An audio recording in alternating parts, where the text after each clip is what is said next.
Bonjour, ici Luc Dubon, cofondateur de la plateforme exponentielle.net. Je suis tellement heureux d'être te retrouver aujourd'hui pour la suite de cette série « Il existe autre chose ». C'est une série sur la découverte de la vie en abondance et des plans divins pour notre vie. J'espère que jusqu'à maintenant, tu as été inspiré et qu'il est en train de se passer des choses dans ton cœur. J'aimerais te dire que tous ces messages, les pensées de ces messages, on peut les retrouver dans ces livres que j'ai publiés. Le premier s'appelle « Deviens un exponentialiste » et l'autre, c'est « Exponentialise ton univers ». Vous pouvez les retrouver sur notre boutique sur exponentielle.net. Comme je le disais, ma mission dans la vie, le but pour lequel le Dieu de l'univers m'a placé sur la terre, c'est d'aider des personnes comme toi, de contribuer de ma vie. C'est pour toi. C'est pour t'aider à découvrir le plan de Dieu, l'appel de Dieu sur ta vie et devenir l'intention du Créateur pour toi. Et là, aujourd'hui, attention, arrête tout ce que tu fais, regarde cette vidéo de tout ton cœur. Pourquoi?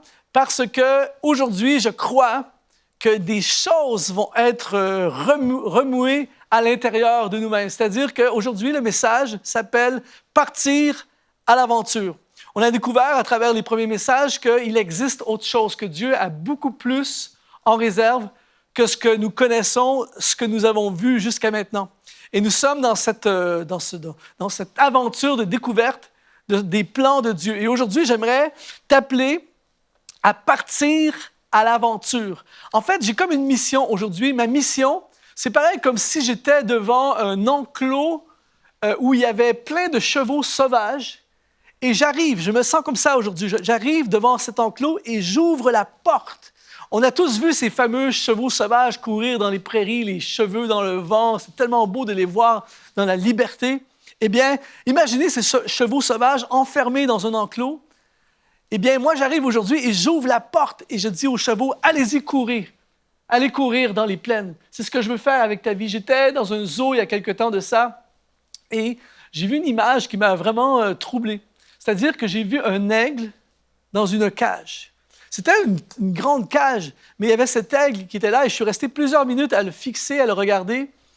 Parce que quand on connaît le potentiel d'un aigle, quand on sait ce que peut faire un aigle, les altitudes auxquelles peuvent voler les aigles, et tu regardes cet aigle dans cette cage.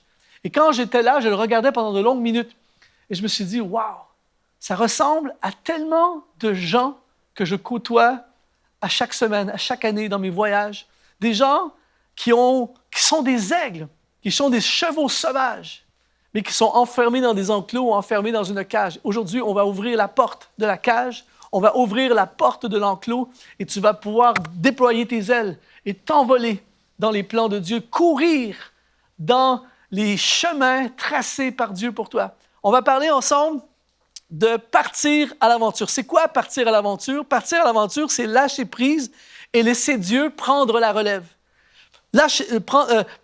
Partir à l'aventure, c'est quitter le confort d'une barque qui ne mène nulle part pour marcher sur les eaux de notre destinée divine.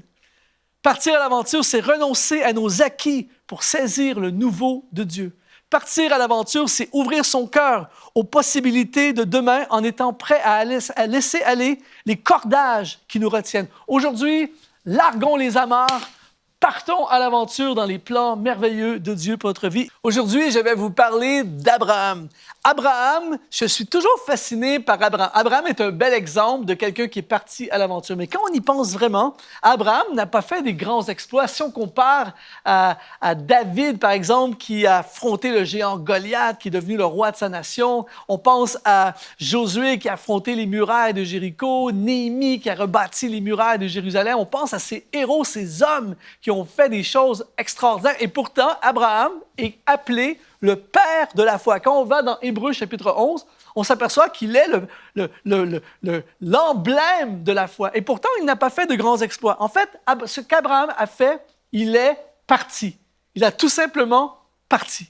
Et parce qu'il a osé partir, eh bien, il a réalisé le rêve de Dieu pour sa vie et il est devenu le père de la foi. Alors aujourd'hui, nous allons nous aussi partir à l'aventure et j'aimerais regarder avec toi qu'est-ce qu'il faut faire pour partir vers l'autre chose. L'objectif de ce message, c'est vraiment de partir de là où je suis, comme Abraham, et d'aller vers là où Dieu veut que j'aille. Donc, premier élément, attention, ça va remuer, attention, ça va secouer. Le premier point, c'est quitte ton pays.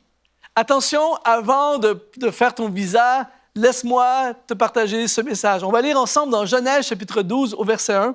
L'Éternel dit à Abraham, « Va-t'en de ton pays, de ta patrie et de la maison de ton père. » C'est quand même assez direct comme demande de la part de Dieu. Dieu dit directement à Abraham, « Va-t'en de ton pays. » Et si tu as déjà voyagé un peu, et si moi j'ai beaucoup d'amis, par exemple, qui sont immigrants, qui sont arrivés de différentes nations, il y a vraiment quelque chose de très spécial de quitter ton pays. Même si ton pays est en guerre, même si c'est compliqué dans ton pays, il y a quand même quelque chose de violent, d'exigeant, de demandant de quitter ton pays. Moi, je quitte mon pays à chaque mois à cause de mes voyages, mais je pars pendant quelques jours, quelques semaines, et je reviens. Mais ce qui me fascine à chaque fois, par exemple, si je vais dans la ville à côté, je ne ressens rien à l'intérieur de moi. Mais à chaque fois que je quitte mon pays, je sens quelque chose. Et là, dans le cas d'Abraham, c'est quelque chose de majeur. Dieu lui dit, va-t'en de ton pays. Et j'ai remarqué que les gens qui quittent leur pays, ils laissent en arrière leur pays, il y a toujours quelque chose de très, très spécial qui prend place dans leur vie. Et ici, quand on étudie le texte hébreu original, quand Dieu dit « va-t'en », le mot hébreu, c'est le mot « halak ». Écoute bien ceci. Le mot « halak », en anglais, ça veut dire « go ». Ça veut dire aussi « départ », ça veut dire « disparaître » ou ça veut dire « déjà parti ». C'est quand même spécial. Ce que Dieu est en train de dire à Abraham, il lui dit « disparais, go, pars, va-t'en de là où tu es, disparais de là où tu es, ou déjà parti. » Halak, ça veut dire également « déjà parti ». Et ça attire mon attention parce que si par exemple, tu es un employeur ou si tu es un employé, peut-être que tu as déjà vécu cette expérience, soit en tant qu'employé ou en tant qu'employeur, de prendre la décision de quitter ton emploi. C'est pour ça que dans certaines sociétés, lorsque quelqu'un annonce qu'il va partir, des fois, ils vont dire à la personne « tu peux partir tout de suite ». Pourquoi? Parce qu'ils savent que la personne est déjà partie. Le jour que tu annonces à ton patron que tu t'en vas, la vérité, c'est que ça fait peut-être 1 mois, 2 mois, 6 mois, 1 an que tu es déjà parti. Lorsque je suis allé à l'école biblique, je ne me suis pas réveillé un matin en me disant « OK, aujourd'hui, je vais à l'école biblique ». Ça faisait déjà 1 an et plus d'1 année que j'étais déjà parti dans mon cœur et dans ma tête vers l'école biblique. Lorsque tu commences quelque chose, en général, tu as commencé très longtemps auparavant. Alors, ce que ça veut dire pour toi et moi aujourd'hui, c'est que tu peux, peu importe ce qui se passe en ce moment dans ta vie, tu peux aujourd'hui partir. Tu peux aujourd'hui partir vers ta destinée. Tu peux aujourd'hui partir vers le plan de Dieu. Tu peux aujourd'hui partir à l'aventure, même si tu n'es pas parti physiquement. C'est-à-dire que, par exemple, tu es dans un emploi et tu réalises que cet emploi n'a pas de futur. Tu réalises que cet emploi ne te correspond pas et ce n'est pas ce que Dieu a prévu pour toi pour la suite. Ça ne veut pas dire partir à l'aventure que tu vas quitter ton emploi ce soir et tu vas tout laisser sans réfléchir. Ça veut dire que tu vas partir déjà dans ton cœur, dans ta tête, vers ce que Dieu a pour toi. Tu vas commencer à faire des plans, tu vas commencer à aller sur Internet, regarder, commencer à t'inscrire à l'université, tu vas faire ton inscription pour l'école biblique, tu vas déjà commencer à monter ton plan d'affaires pour ton projet d'entreprise, tu vas commencer déjà à visiter des immeubles pour ton église. Peu importe, tu es déjà parti, même si aujourd'hui tu n'as pas encore l'argent, tu n'as pas encore les ressources, tu es déjà parti à lac. Et en fait, écoute bien ceci, pour être là où Dieu te veut, tu dois disparaître de là où tu es. Le problème de beaucoup de gens, c'est qu'ils veulent ce que Dieu a pour eux ils veulent le diplôme, ils veulent le travail, ils veulent la promesse, ils veulent la bénédiction, mais ils ne veulent pas quitter là où ils sont. Mais pour entrer dans ce que Dieu a pour toi, tu dois disparaître de là où tu es. Attention, quand je dis disparaître de là où tu es, ça ne veut pas nécessairement dire partir géographiquement. Pour certaines personnes, quitter ton pays, ça veut dire partir géographiquement. Mais pour d'autres personnes, ça veut peut-être dire partir de ce ministère pour entrer dans un autre ministère. Ça veut dire partir de cet emploi pour entrer dans un autre emploi. Partir de cette formation pour entrer dans une autre formation. Changer, ça veut dire changement, ça veut dire aller vers ce que Dieu a pour toi. Ça demande toujours un geste, ça demande toujours de l'action. Halak, tu es déjà parti. C'est pour ça qu'aujourd'hui, on peut rêver de l'autre chose. Combien de fois dans ma vie, je suis parti dans ce que Dieu m'avait promis, alors que mon scénario du présent n'a tellement rien à voir avec ce que Dieu a promis. Mais halak, je suis parti. Et là, Dieu continue en disant, pars de ton pays. Écoute bien, le mot pays, c'est le mot eretz en hébreu, qui veut dire commun ou habituel. Ce que Dieu est en train de dire à cet entrepreneur, cet homme d'affaires prospère qui était Abraham, Dieu lui dit, quitte ce qui est habituel, quitte ce qui est commun.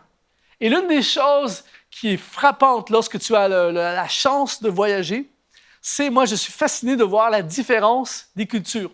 Par exemple, lorsque je voyage, j'arrive à des endroits, des fois, où tout me déstabilise. Je me souviens la première fois que je suis allé en Angleterre de me retrouver avec le volant de l'autre côté et à conduire de l'autre côté de la route. J'étais complètement déstabilisé. Je me souviens la première fois, Seigneur Jésus, la première fois où je suis allé en France. La première fois qu'un homme m'a fait la bise, une barbe rugueuse sur ma joue. J'étais complètement déstabilisé lorsque le pasteur a dit à la fin du culte, il m'a dit, OK, on va saluer les gens à la porte, et je suis à la porte, et là, tout le monde, plein de gars qui me font la bise, alors que dans ma culture, c'est pas quelque chose qui prend place. J'étais totalement déstabilisé. Changement, c'est inhabituel. On mange des trucs qu'on n'est pas habitué. On fait des choses, tout est hors du commun. Pourquoi? Parce que je suis habitué dans quelque chose et là, je suis transporté dans quelque chose d'autre. C'est ça que Dieu est en train de dire à Abraham. Et c'est ce qui empêche beaucoup de gens de partir à l'aventure. C'est-à-dire que les gens veulent rester dans ce qu'ils connaissent. Rappelle-toi, il existe autre chose. Et pour vivre l'autre chose, je dois quitter ce que je connais, ce qui est habituel, et je dois entrer dans ce que je ne connais pas. Je dois quitter mes points de repère. Et je crois que c'est l'une des explications numéro 1 pour lesquelles beaucoup de gens ne vivent pas pleinement ce que Dieu a pour eux. Pourquoi beaucoup de gens se privent de l'autre chose? Parce que notre réflexe naturel d'être humain, c'est de rester à l'intérieur des paramètres, de nos points de repère. Dieu dit à Abraham, quitte le commun, quitte l'habituel, quitte ce que tu es habitué. Changer d'emploi, c'est difficile. Changer de ville, changer d'église, développer un nouveau ministère, se réinventer, c'est quelque chose qui nous déstabilise, mais c'est la porte de l'opportunité divine. Et là, Dieu va encore plus loin. Il dit à Abraham, quitte la maison de ton père. Dans l'hébreu, c'est quitte ceux qui t'ont précédé ou quitte tes ancêtres. Encore une fois, il faut se transporter dans la mentalité de l'Ancien Testament. Les ancêtres, les pères, les fils, tout ça, c'était extrêmement fort dans la pensée du peuple juif de l'Ancien Testament. Tout était bâti autour de ça et Dieu est en train de dire à Abraham, je veux même que tu quittes ça, quitte tes références, quitte ton business lucratif, quitte ta sécurité, quitte ton fonds de retraite, quitte les succès. Abraham a eu plein de succès.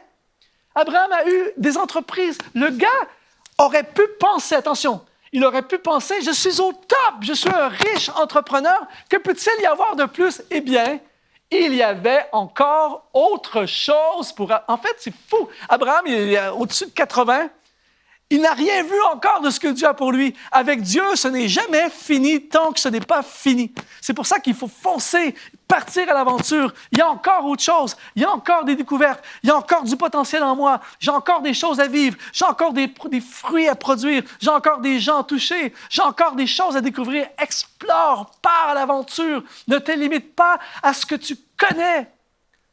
Dieu a tellement plus pour toi et moi, mais on doit quitter notre pays. Et là, Dieu va dire à Abraham de quitter Charan.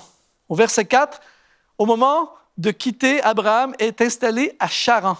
Charan, en hébreu, c'est charar, qui veut dire, attention, là c'est fort, ça veut dire desséché ou éteint ou lieu de sécheresse. Attention, Abraham est un homme d'affaires prospère. Le problème, c'est que ses réalisations sont en arrière. Le potentiel divin, ce n'est pas ce que j'ai fait, c'est ce que je n'ai pas fait encore.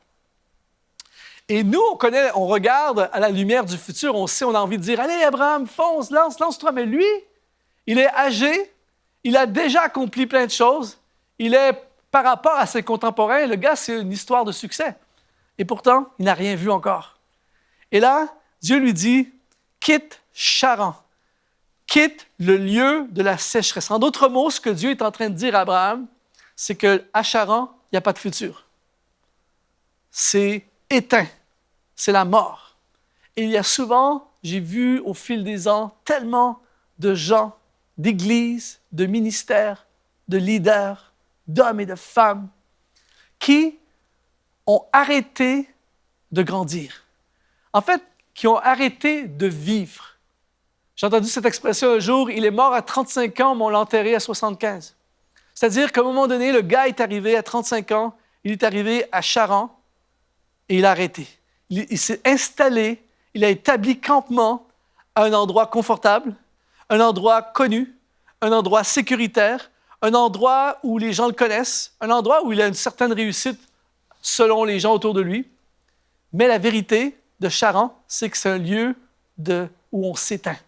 Et il y a des gens qui sont éteints. Peut-être que tu es éteint en ce moment. Tu vas travailler à chaque jour par fidélité à tes responsabilités familiales pour payer tes factures. Tu fais un ministère. Moi, je connais des gens, des ministères éteints. Le gars, il se lève, il parle, il prêche devant une foule, mais il est éteint, il est mort. J'ai vu des conducteurs de louanges diriger, chanter des chants extraordinaires, mais le gars, il est mort à l'intérieur. Peut-être que tu es éteint en ce moment parce que Charan veut te garder prisonnier de l'autre chose. Il existe autre chose. Et je veux t'annoncer aujourd'hui que l'autre chose n'arrivera pas à Charan. L'autre chose n'arrivera pas dans cette géographie. L'autre chose n'arrivera pas dans cette église. L'autre chose n'arrivera pas dans ce ministère. L'autre chose n'arrivera pas dans ce travail. L'autre chose n'arrivera pas dans cet environnement. Il doit y avoir un halak. Tu dois disparaître de Charan. Parce qu'attention, le lieu de la sécheresse n'est pas nécessairement un endroit pas bon. C'est-à-dire que c'est facile de partir de quelque chose d'insupportable. Mais Abraham, rappelons-nous, Abraham est dans la prospérité totale. Il est à fond, il est chef d'entreprise, tout ça, tout. Il a un succès aux yeux des hommes. Mais le succès aux yeux des hommes n'a rien à voir avec le succès de Dieu. Le succès de Dieu n'est pas d'avoir des possessions, d'avoir beaucoup d'argent à la banque. Dieu n'est pas contre ces choses, mais ce n'est pas ça. Le vrai succès, c'est de devenir ce que Dieu a toujours eu l'intention que nous devenions. Et pour devenir ce que Dieu a toujours eu l'intention que nous devenions, nous devons aller là où Dieu nous veut. Parce que pour devenir ce que je suis appelé à devenir, je dois aller dans l'environnement où je peux devenir ce que je suis appelé à devenir. Et à Charan, je n'ai pas de futur.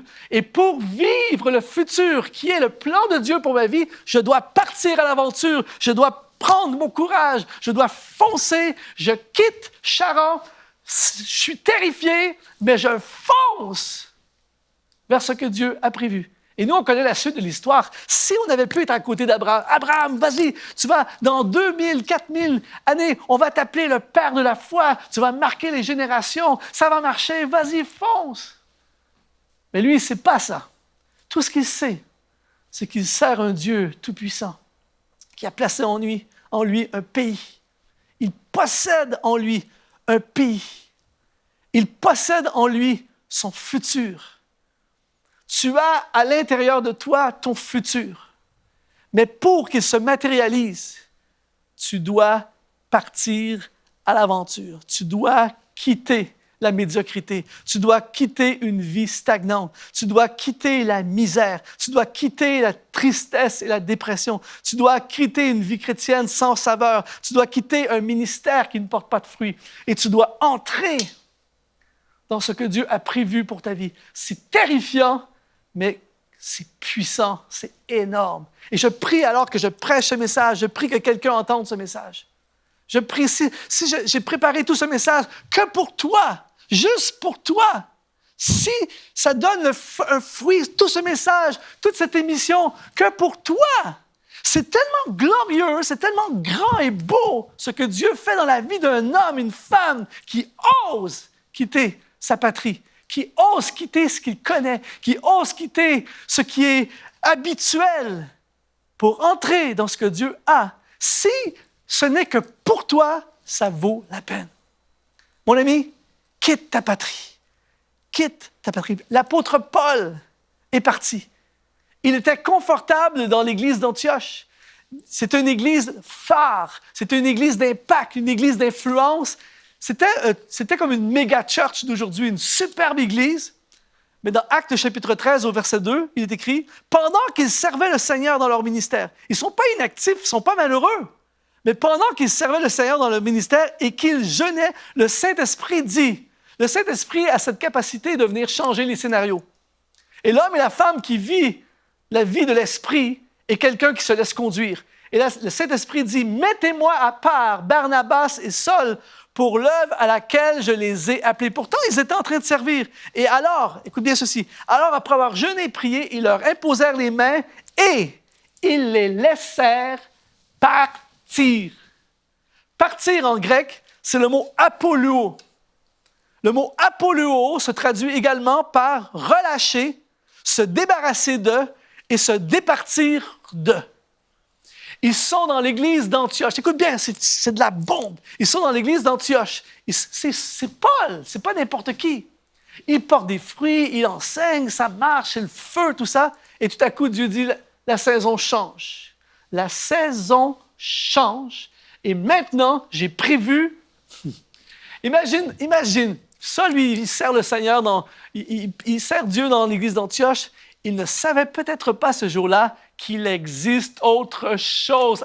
Paul, c'est bien Antioche, c'est génial, mais j'ai prévu pour toi l'évangélisation des nations, l'implantation de plein d'églises, des textes qui vont transcender les siècles et aller partout dans le monde. Imaginez le trésor qui aurait été gaspillé si Paul dit « Ah non, je suis à Antioche, je suis bien, j'ai mes amis, j'ai mon confort, j'ai mon ministère établi, j'ai mon parking pour garer ma voiture, je suis bien à Antioche, tout ça. » Imaginez ce qu'il aurait manqué et ce qu'il nous aurait volé d'une certaine façon. Et il faut comprendre que partir en mission à l'époque, ce n'était pas comme aujourd'hui. Il part avec... Il ne sait pas, il ne peut pas envoyer un mail à des frères à l'autre bout pour leur dire « OK, j'arrive dans 2 jours, préparez-moi une chambre à l'hôtel. » Non, il part. Il arrive dans une ville, personne ne le connaît, il ne sait rien. Il va dans la synagogue, il prêche, bang, des gens se convertissent, il plante une église.